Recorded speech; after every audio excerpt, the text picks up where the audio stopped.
penominasian masih berjalan, bisa laki-laki, bisa perempuan.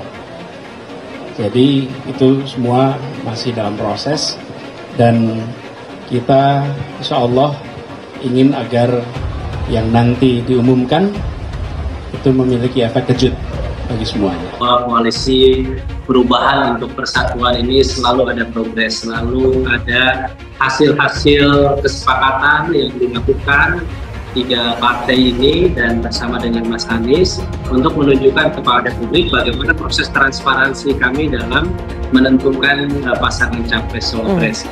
Jadi ketika kemarin sudah ada 5, kemudian saat ini 3, itu adalah proses di mana masukan dari partai-partai melalui tim 8 digodok berdasarkan piagam koalisi yang sudah ditandatangani, maka ini diserahkan kepada Mas Anies. Dan Mas Anies juga tidak otoriter, beliau memang sangat demokratis. Ketika diberikan kesempatan untuk memilih cawapresnya, maka beliau juga menyerahkan, silakan disampaikan tim 8 yang terdiri dari perwakilan dari partai koalisi memberikan pandangan-pandangannya dari berbagai sisi berdasarkan piagam koalisi itu, dan akhirnya nama itu mengerucut kepada 3 orang. 3 nama dari 5 itu sudah disebutkan oleh Dr. Sohibul Iman. Beliau bagian dari tim 8 itu menyampaikan, dan kemudian dari 3 itu kemudian tentu akan dikerucutkan menjadi 1, dan itu akan diserahkan kepada Anies. Jadi kami sangat bersyukur koalisi perubahan untuk persatuan ini solid, tidak ada gontok-gontokan, kita saling menghargai satu dengan yang lain. Oke, jadi sekarang posisinya sudah tinggal 3 ya, namanya AHY, Aher, dan juga Kofifa, begitu ya Kang Pipin ya? Betul, dan nama-nama itu memang sangat rasional. Nama-nama itu PKS memang punya kandidat dengan Kang Aher ya. Beliau sudah 2 periode di Jawa Barat, punya basis yang luar biasa. Kami juga menghargai Demokrat yang mengusulkan Mas AHY. Beliau adalah ketua umum partai yang sukses memimpin Partai Demokrat untuk bisa keluar dari KLB Muldoko ya.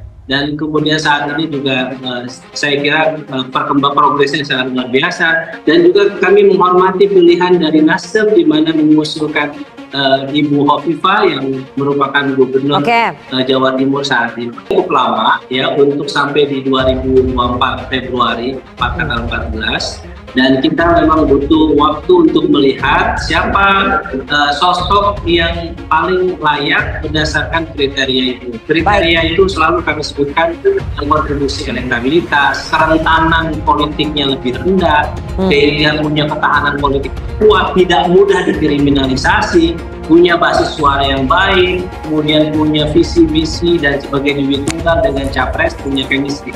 Dan itu terus kita lihat. Dan yang penting bagi kami adalah di mana mitra koalisi kami, Nasdem dan Demokrat, tidak saling ngotot-ngototan, bersikeras, dan itu semua diserahkan kepada Mas Anies. Disesalkan dan sangat memprihatinkan ada gelagat dan gejala ya, praktek politik yang tidak positif atau negatif ya, dan bahkan bersifat dekonstruktif, merusak, yaitu politik penjagalan yang tidak siap bersaing dan bertanding secara fair, secara positif dan konstruktif. Atau dalam bahasa agama Islam, berfasabiqul khairat, dengan upaya mencoba mencari-cari kesalahan dari lawan politik dan menggunakan isu serta narasi yang sebenarnya negatif untuk mendiskreditkan lawan politik. Ini yang terjadi terakhir ini ya. Saya kira dari kalangan ya, incumbent, the ruling group ya, untuk tidak ya dalam rangka melanggengkan kekuasaannya, kemudian menempuh segala cara dan apalagi cara yang tidak halal, dan dengan menjegal ya, khususnya saya rasakan dan banyak dirasakan ya, Anies Baswedan diupayakan untuk dijegal, baik terhadap dirinya sendiri maupun terhadap partai-partai pengusungnya. Ini sungguh perbuatan tercela ya, yang jauh dari etika politik, dan saya berkeyakinan kalau ada seseorang atau sebuah partai politik yang dihinakan, didiskreditkan seperti itu, ini justru membuka pintu bagi rahmat Allah Subhanahu wa taala untuk memenangkannya. Deklarasi dukungan untuk Anies Baswedan. Dr. Tifa, saya nggak yakin hasil survei. Fakta di lapangan dia paling disukai. Dikutip dari Warta Ekonomi Jakarta, pegiat media sosial Dr. Tifa mengumumkan dukungannya untuk baca pres Koalisi Perubahan Anies Baswedan. Hal itu disampaikan lewat akun media sosial Twitternya. Dalam kesempatan tersebut, dia kembali membeberkan 3 ciri-ciri capres dukungannya. Deklarasi dukungan. Setelah semalam saya mengumumkan dukungan saya kepada salah satu capres. Dengan clue, dia orang baik, saya saksinya sejak kecil hingga sekarang. Tweetnya dikutip Warta Ekonomi dari unggahan _Dr. Tifa dikutip Jumat 26 Mei 2023. Berikut penjelasan lengkapnya mengenai sosok capres dukungan yang dimaksud. Pertama, orang baik ini menurut survei bayaran sampai dengan bulan Mei 2023 menduduki peringkat buncit alias paling kecil dibanding 2 capres lain. Gak masalah, saya dukung dia justru karena dia, kata survei, paling buncit. Ngapain dukung orang-orang yang katanya sudah banyak pendukung? Kan mending dukung yang paling buncit, toh jadi dukungan kita bermanfaat. Kedua, orang baik ini yang paling banyak dijegal, dihambat, ditekan, justru itu dia harus didukung. Ngapain dukung orang yang sudah dikasih karpet merah, didanai 349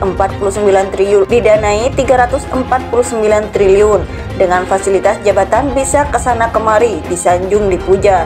Kan lebih baik mendukung yang dijegal dan dihambat. Ketiga, ini yang paling penting, saya nggak yakin dengan hasil survei, fakta di lapangan. Dia paling disukai, paling diminati, dan paling diharapkan menghadirkan perubahan. Unggahan tersebut pun mendapat dukungan dari warganet.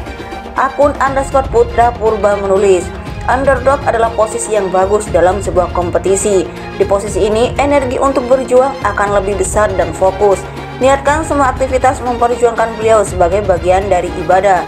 Lalu kerja keras, yakinlah rakyat, dan apapun hasilnya, kalah atau menang itu urusan lain. Sementara itu, akun _Fauzan1520 membalas, kita butuh perubahan dan orang yang Bu Dokter sebutkan tersebut insya Allah mampu menjalankannya. Berikut penjelasan lengkapnya mengenai sosok capres dukungan yang dimaksud.